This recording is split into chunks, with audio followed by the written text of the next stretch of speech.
छोटे घर की छत से सितारे नजर आते थे। राह मेरी मुश्किल थी और आसमान मेरी मंजिल थी, लेकिन आंधी से जो डरे वो परिंदा नहीं हूं मैं। अपनी उड़ान हौसलों से भर रहा हूं। जो किसी और ने किया है वो क्यों दोहराया जाए? जिसे किसी ने सोचा तक नहीं वो क्यों ना करके देखा जाए? मिसाल देने से लाख बेहतर है मिसाल बनो। ये बात मैं दावे से कह सकता हूं कि मुझसा ना कोई है और ना कोई होगा। और ये बात भी मैं दावे से कह सकता हूं कि आपसा ना कोई है और ना कोई होगा।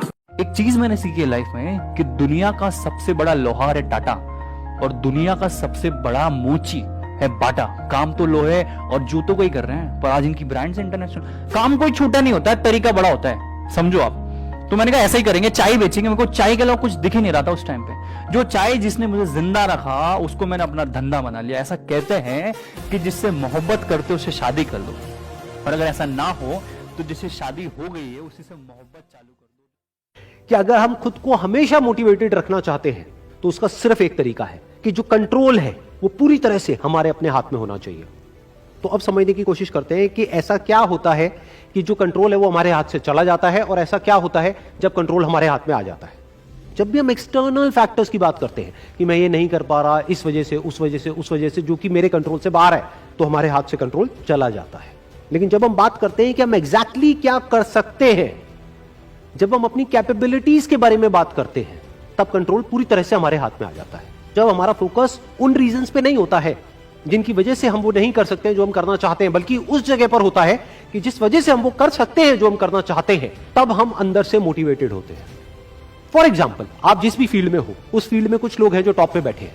आपके पास में दो ऑप्शन है। एक, आप बोल सकते हो कि वो लोग, उनके अंदर कुछ स्पेशल है, उनके अंदर कुछ एक्स्ट्राऑर्डिनरी है, उनके अंदर कोई ऐसा टैलेंट है जो आपके अंदर नहीं है, या फिर उनकी किस्मत है जिसकी वजह से वो वहां पर बैठे हैं, या फिर उनके पास में कुछ था, किसी का सपोर्ट था जिस वजह से वो वहां पर है। अगर इसमें से ऐसा आपने कुछ भी बोला तो आप फंस गए। अब आप मोटिवेटेड नहीं रह सकते उस काम को करने के लिए जो आप काम कर रहे हो, क्योंकि अब कंट्रोल आपके हाथ से बाहर है। क्योंकि अब अगर आपके पास में वो है ही नहीं जो उनके पास में है, तो अब आप वो कैसे बन सकते हो जो कि वो बन चुके हैं।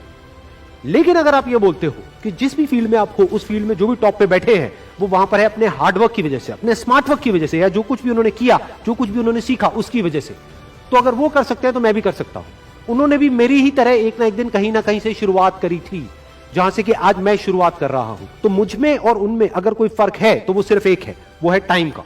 कि आने वाले 10 साल बाद या 20 साल बाद मैं भी उन्हीं की जगह पर हो सकता हूं, या उनसे भी आगे हो सकता हूं जहां पर आज वो है। तो अब कंट्रोल पूरी तरह से आपके हाथ में है। तो हमारे पास में हमेशा ये दो ऑप्शंस होते हैं, एक कि हम कंट्रोल को अपने हाथ से छोड़ दें, और दूसरा कि कंट्रोल हम पूरी तरीके से अपने हाथ में ले लें। एक कि कंट्रोल हमारा बाहर हो, एक है कंट्रोल हमारा अंदर हो। तो इस बात को हमेशा याद रखना कि आपका कंट्रोल कहीं बाहर नहीं होना चाहिए, आपके अपने ही अंदर होना चाहिए।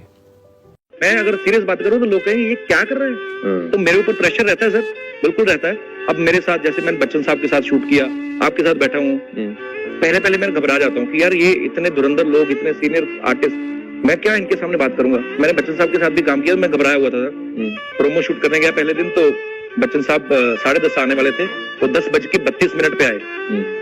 तो मेरे कहते माफ कीजिएगा, 10:30 का टाइम था, 2 मिनट लेट हो गया। मैं कहा मैं मर गया, ये क्या कह रहे हैं। क्या बच्चन साहब ऐसा। तो मैंने एक चीज नोटिस की कि कोई कितना भी बड़ा आदमी हो उसके अंदर एक शरारती बच्चा जरूर होता है, स्पेशली कलाकार।